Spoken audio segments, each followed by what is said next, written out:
Alvi Robinson, the LA Maybe, create madness, madness to creation. Welcome to the Madness to Creation podcast. This is Maddie. How are you? Hopefully you guys are enjoying this beautiful weekend. And spring is upon us, and therefore, when spring happens, a lot of new music comes out. Our next guest is with Alvi Robinson of hard rock band The LA Maybe. On March 26th, The LA Maybe will be releasing their album entitled Damn Dirty Tricks, which features the music video for Sucker Punch. And in this special interview, Alvi shares with us how he auditioned for AC/DC when Brian Johnson temporarily left the band. And he also shares the relationships that he built with AC/DC.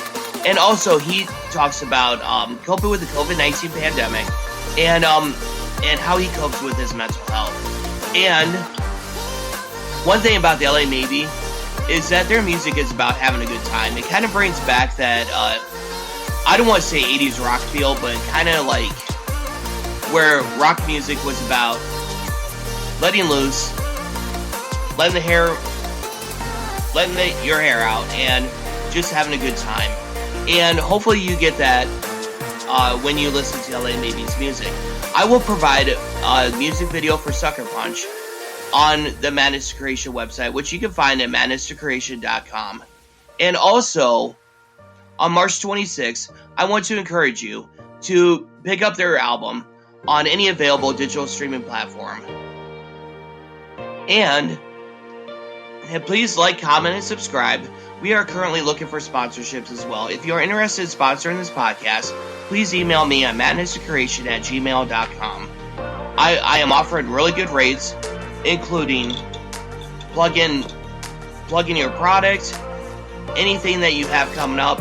And also, if you're a local band, I would love to have you on the podcast, and it would be a guaranteed on the podcast. Please let us know if you'd like to be on there. I'm also looking at doing like a local unsigned edition for the podcast, because I want to make sure that everybody has a voice on this podcast. But be prepared to talk about mental health, education, and music as well. And I want to thank you guys so much for listening. I've been receiving some amazing feedback. Some big, amazing things are coming up.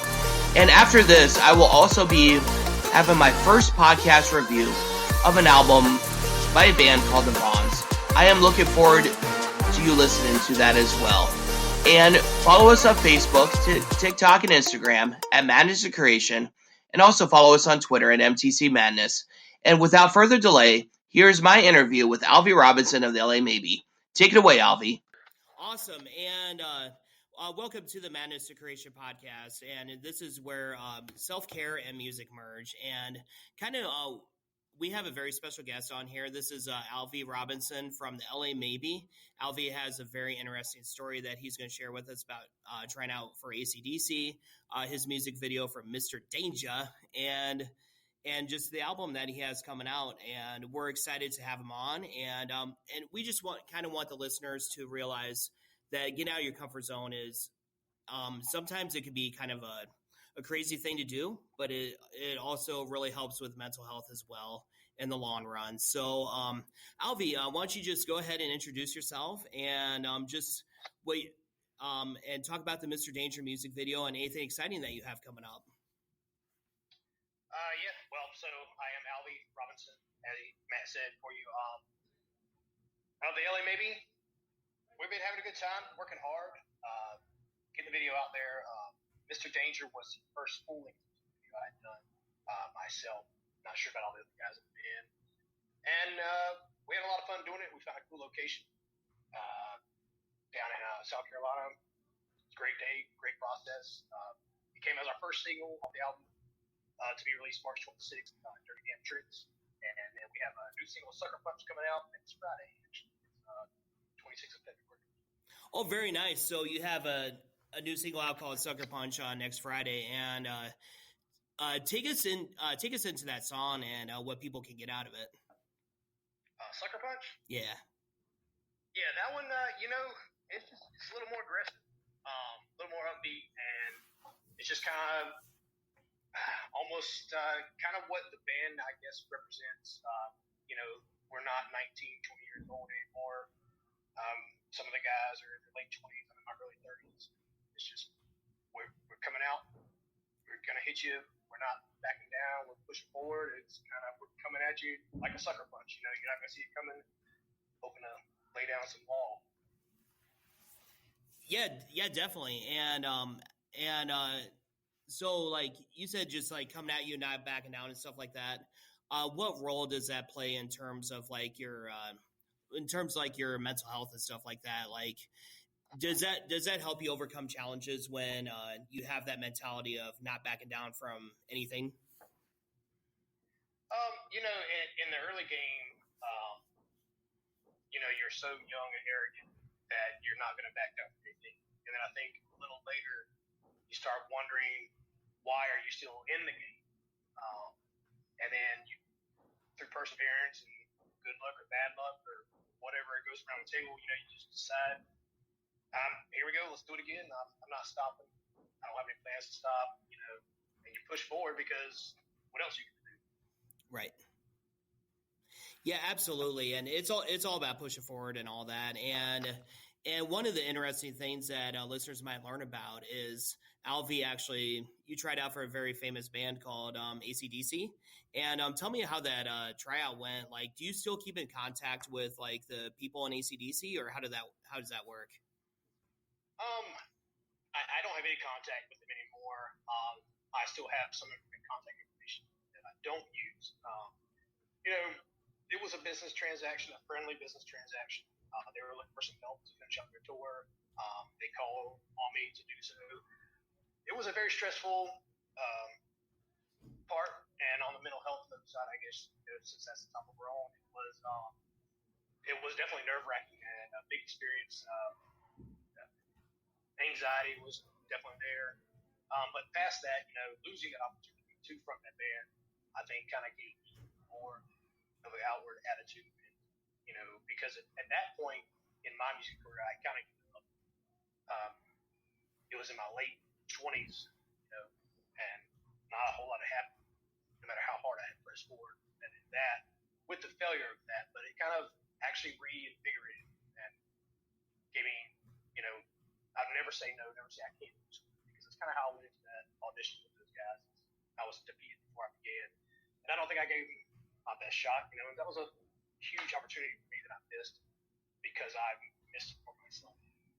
Mm-hmm. Yeah, I mean, I feel like if I was to see Angus Young in a schoolboy outfit with his guitar and stuff, I would be probably crapping my pants, for lack of a better term.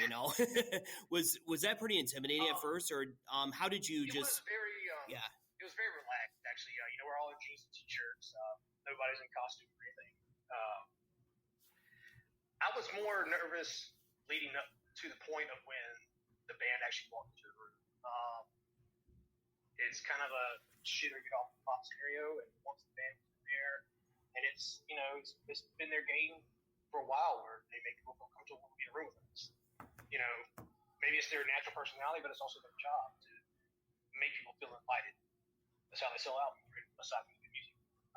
So no, once the guys got in the room, it was a lot more relaxed, a lot chill. And prior to that, we had run through some sound checks with the band crew, and in that moment, I was nerve-wracked. So. Yeah. So what are some lessons that you took with you as you developed into the band, the LA Maybe?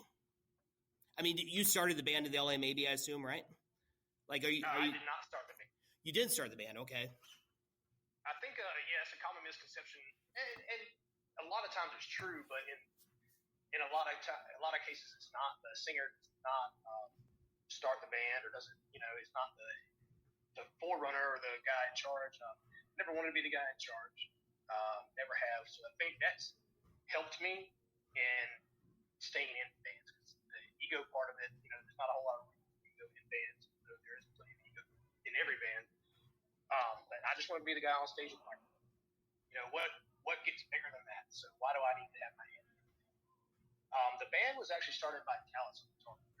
Mm-hmm. So, and that's been some years ago. The specifics I don't know. We kind of took a fresh start once I joined the band, and we kind of all just shook hands and said, from here on out, we're the LA Baby, and we're not going backwards, we're moving forwards. And kind of, came out of the out of the gate as a new child or project, I guess is a better word. Yeah, absolutely. And I was going to say what I really appreciate about your story that you shared is that from a mental health perspective, you grabbed the bull by the horn, so to speak.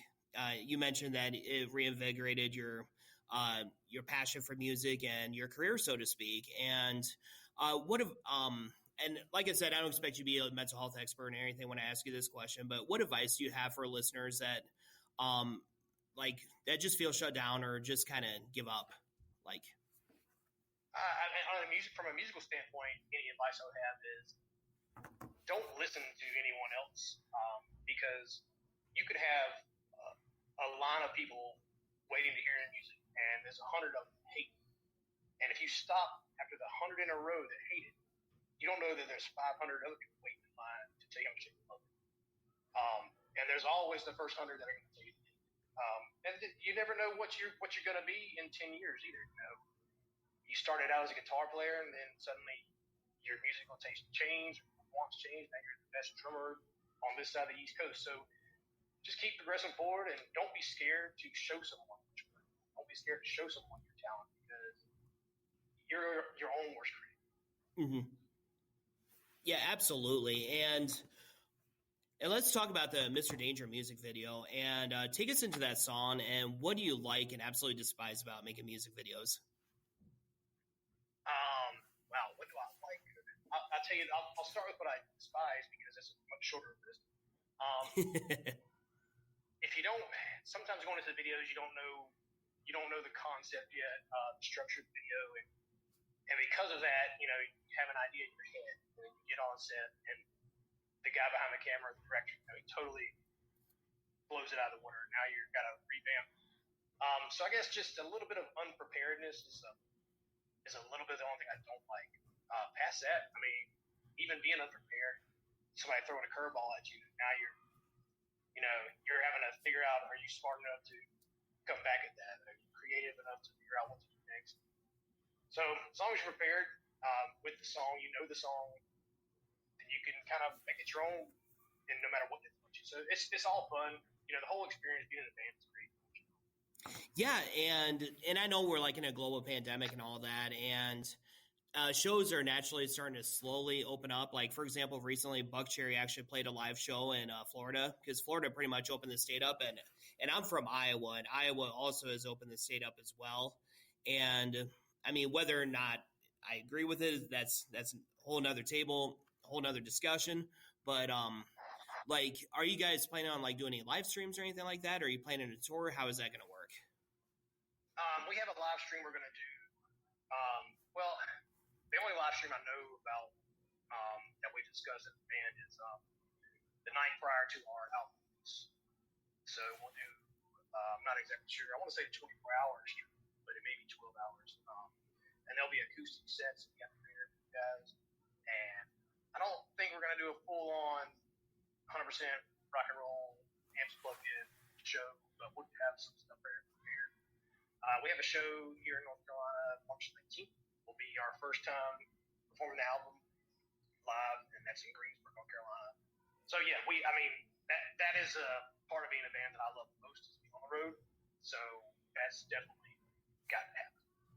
Yeah, do you get a lot of fans coming up to you and be like, hey, you're the guy that auditioned for AC/DC and stuff? Does anybody come up to you and just talk to you about that, or?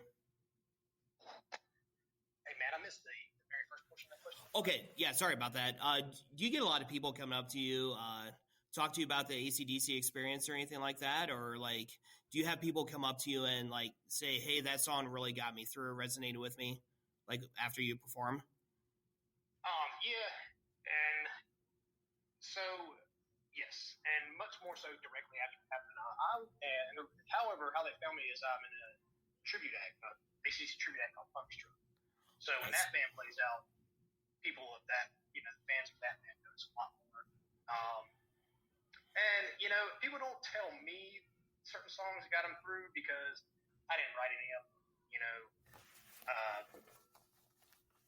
It's been interesting through the tribute process. Everybody, they'll call you Brian, call you Vaughn. You're never who you are.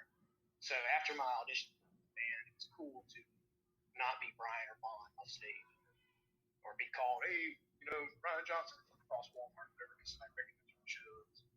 Alvi, what's up? Can I talk to you about your experience? So that's been a change of pace and been welcome. Oh, absolutely. And we're like, how do you train your vocals? Like, do you have a vocal coach or anything like that? I'm saying that because you bring some power into your vocals, and it just seems like it's very natural. So, I was just kind of wondering if you had any vocal tips for somebody that can't carry a tune in a bucket. So, that's a question I get asked a lot. I don't have any. The only vocal tips I have, which I don't recommend to much anyone else, is Jack Daniels. I come from a long line of singers. My family sings. I think that's been beneficial. And man, just as kids, we would all get together and jam songs, hour and hour, eat pizza and whatever. And we didn't realize what we were doing was practicing. We thought we were having fun, hanging out, jamming songs, but it was practicing. I mean, it's what we did after school on the weekends. So it worked out that it was hours and hours of practice. And then my dad is a loud singer. And so I guess I inherited some of that. But also, when you're 14 or 15, poor, you don't have good music equipment. So a lot of times you have to shout in the middle of the room to drums and guitars. So that's where projection comes. That's, got lucky genetically and also a lot of hard work. I didn't realize it was hard. Yeah, I was gonna say, like I said, you're a very gifted vocalist. So, and I really appreciate the power that you bring behind the songs, and it's just your music. I feel is especially for when you just want to rock, and that's what I feel that you bring to the table. So, thank you for that. And Appreciate it. yeah, absolutely. So, just kind of a couple questions that I usually ask. What is the soundtrack to your life? Can you point to a band, a song, or an album that has gotten you through when times get tough? So for me, I don't, and I guess I'm different in that a lot of people, if they're in a sad or depressed mood, they'll turn on a sad, depressing song or whatever it takes, and for me, music is the exact opposite. When I hear music, I smell charcoal, I can taste hamburger and cheap beer. So I guess if I'm ever in a bad mood or a down mood, throw on some Motley Crue, and nice, because they're wild and free and they like to have a good time and sing some of that crazy nonsense, just to get back up, if you're down. Obviously, you have to process the feelings in some way or another that's healthy for you, and if that is healthy, then it is. If it does you well to listen to slower, more depressing, I wouldn't say depressing, but music that is more emotionally in depth, that's how you work it out. So you can work it out. But I don't want to be reminded of bad things while I get a bad thing. So. Definitely. And is there a particular album or a song that Motley Crue just gets you throw the horns up and stuff like that? I like. No, I don't know, man. I get down to a lot of it. I like it all. As far as their works specifically, "Knock 'Em Dead" Kid is just a song I love. "Take Me to the Top," just a song I love. Because it's kind of go out there and do your thing. Have a good time. And I guess we're still talking about Crew, which is nothing wrong with that. But they're not. I mean, they're in my top 10, I guess, but they're not my top. Mm-hmm. Definitely. And just kind of a couple more questions I had for you. Tell me about a time, this has to do with mental health and you have a right to pass. Tell me about a time where you kind of struggled, and what did you do to get through that struggle? For me, sometimes I do yoga, sometimes I listen to music and stuff like that. What gets you through? Yeah, I don't know. I think the easiest thing for me to escape when I'm having an issue is to go to work. Work sucks, let's be honest. But it's a daily goal that you can set your eye on it. And whether your problems are emotional or monetary, when you go to work at 6 a.m. You have an outline of how the day should go, and you just focus on it.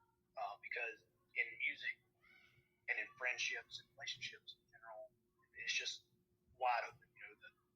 The end goal is there really is no end goal in those things. In passion, there's no end goal, and it can become frustrating if you're trying to focus something and it's not working. So right.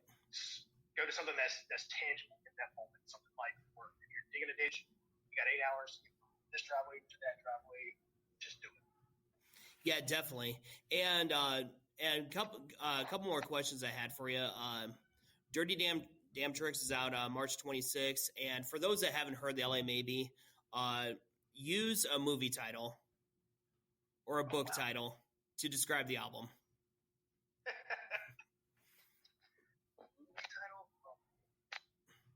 Or it could be a TV show or a book. I don't know, because there's so many angles on this. I don't know, but there's some teasers on. I wore a Top Gun shirt, in the Sucker Punch. I don't know. I kind of feel that way about the music and about the guys. They're pretty jovial with a lot of camaraderie and just big over the top music sometimes. I don't know. I always I can go with that. Go with Top Gun. Nice. It's got a lot of balls and but some emotional touches in it. Yeah, definitely. And I can't remember if we talked about this or not, but the Mr. Danger song, where can people find that song and is it available to be requested on the radio? Yes. So Mr. Danger is on pretty much every music platform at this point. I am regressed in that way. I'm not familiar with all the internet stuff. Did well to be on this call today. But I know it's on Apple Music. Spotify is one we're pushing pretty good. We're liking that. There's a platform we like to use. I know radio play wise, we're looking more on the XM radio side of things. So I think if that was an avenue we wanted to request, sure, we can check that out. Obviously, it's going to have to fit the genre of music. Of course, we're on YouTube and that. So, yeah, it can be purchased pretty much any music platform you listen to. Yeah, awesome, man. And what else would you like to add? Well, man, we got Sucker Punch coming out. That's going to be a big hit, we hope. It's very different than Mr. Danger. So I'm looking forward to getting the reactions from that. And like I said, that's coming out 26th, and the album is the following 26th, so that will give you guys a good idea of our broad range of sound. So looking forward to that. Yeah, absolutely. And what's the first thing you want to do when this pandemic is over? I'd like to go to a bar and sit down and order a drink face to face and see the waitress smile back at me with all her teeth and shot of Jack Daniels. Do you plan on LA maybe to make their own beverage someday, like some bands do? I'm not the only drinker, but I'm mostly the only drinker in the band, so we might make a energy drink or a sparkling water. Yeah, that sounds really good. Well, Alvi, this has been such a blast, and thank you for taking the time to talk about getting out of your comfort zone and talking about self-care and your music with